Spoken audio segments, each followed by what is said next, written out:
ओम नमः शिवाय। श्री शिव महापुराण रुद्र संहिता पार्वती खंड अध्याय 150। शिव पार्वती तथा बारात की विदाई।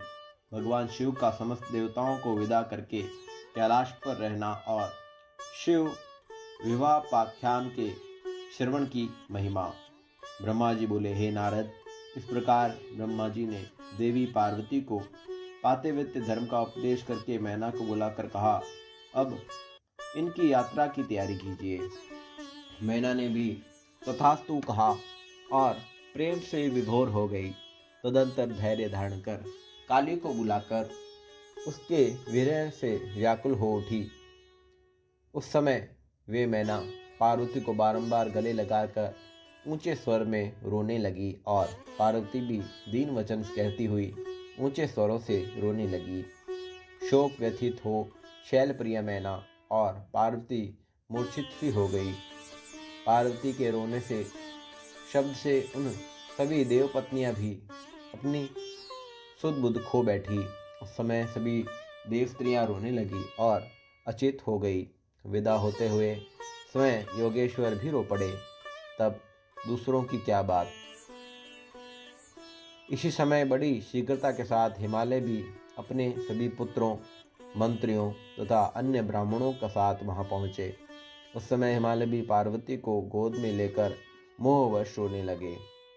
हे वत्से, इस घर को शून्य कर तुम कहाँ जा रही हो? इस प्रकार कहकर के वे बारंबार रोने लगे। तब ब्राह्मणों के साथ उनके ज्ञानी तथा श्रेष्ठ पुरोहितों ने उन पर कृपा कर आध्यात्म विद्या का उपदेश देकर उन्हें समझाया। महामाया पार्वती ने विदाई के समय माता पिता तथा गुरुजनों से भक्तिपूर्वक प्रणाम किया और वे लोकाचारवश जोर जोर से रोने लगी। पार्वती के रोने से वहां उपस्थित सभी स्त्रियां, मैना, माताएं, सगे संबंधियां सभी रोने लगे। इस प्रकार पार्वती की माता, सगे संबंधी तथा अन्य स्त्रियां, भाई, पिता एवं सखिया अत्यंत प्रेमवश बार बार रोते रहे। उस समय ब्राह्मणों ने आकर सबको आदरपूर्वक समझाया और कहा कि यात्रा के लिए सुखदायी लग्न वेला आ गई है। तब हिमालय ने मैना को धीरज बंधाया और स्वयं विवेक युक्त हो पार्वती के चढ़ने के लिए शिविकाओं को मंगलाई। तदंतर ब्राह्मण स्त्रियों ने पार्वती को पालकी में चढ़वाया और माता पिता, ब्राह्मण आदि सबने आशीर्वाद प्रदान किया। मैना और हिमालय ने महारानियों के योग्य उपचार पार्वती को प्रदान किए और अन्यों के लिए सर्वथा दुर्लभ द्रव्य समूह दिए। हे मुने, पार्वती ने अपने माता पिता, गुरुजन, ब्राह्मण, पुरोहित, संबंधी एवं स्त्रियों को प्रणाम करके प्रस्थान किया। परम बुद्धिमान हिमालय भी अपने पुत्रों के साथ प्रेम से विभोर होकर पालकी के साथ चले और वहां पहुंचे जहां सभी देवता ठहरे हुए थे।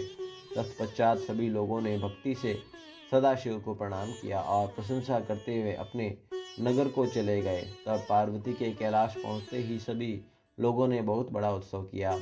शिवजी ने पार्वती के साथ अपने स्थान पर पहुंचकर कहा, हे देवेशी, मैं तुम्हें पूर्वजन्म का स्मरण करा रहा हूँ। यदि तुम अपनी लीला से उसे स्मरण करती हो तो बताओ कि तुम तो आज से नहीं जन्म जन्मांतर से मेरी प्राण प्रिया हो। ब्रह्मा जी बोले, इस प्रकार अपने स्वामी महेश्वर का यह वचन सुनकर हंसती हुई शिवाप्रिया पार्वती कहने लगी। पार्वती बोली, हे प्राणेश्वर, मुझे सभी बातों का स्मरण है, किंतु हे भव, इस समय आप चुप रहिए और आज जो कार्य उपस्थित है उसी को शीघ्रता से कीजिए। आपको नमस्कार है।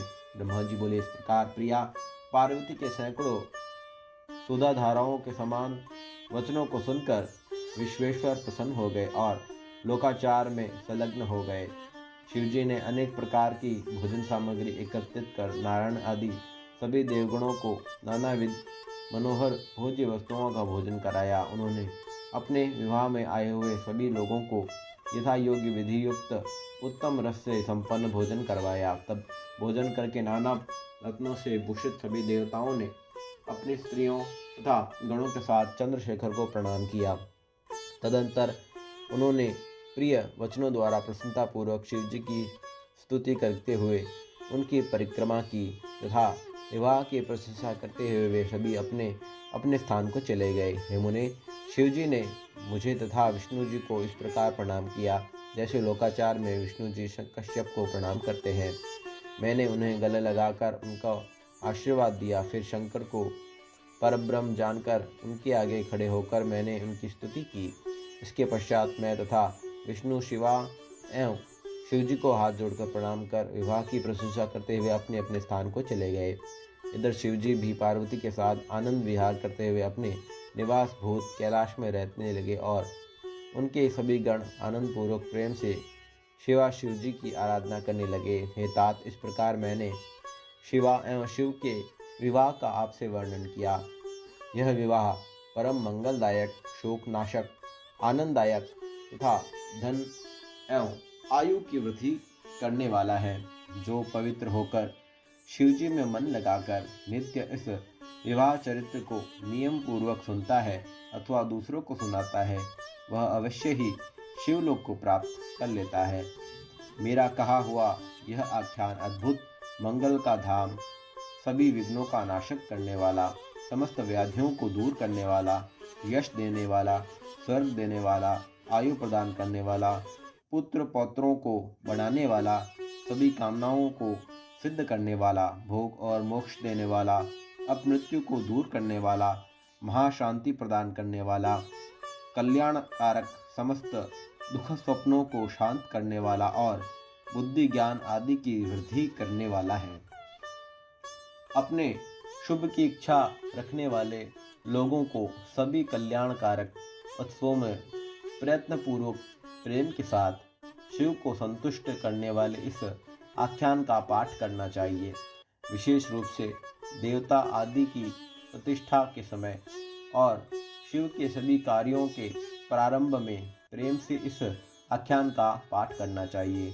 जो पवित्र होकर शिव के इस चरित्र को सुनता है, उसके सभी कार्य सिद्ध हो जाते हैं। यह सत्य है, सत्य है। ओम नमः शिवाय। श्री शिव महापुराण रुद्र संहिता अध्याय 150 संपूर्ण हुआ। रुद्र संहिता पार्वती खंड समाप्त।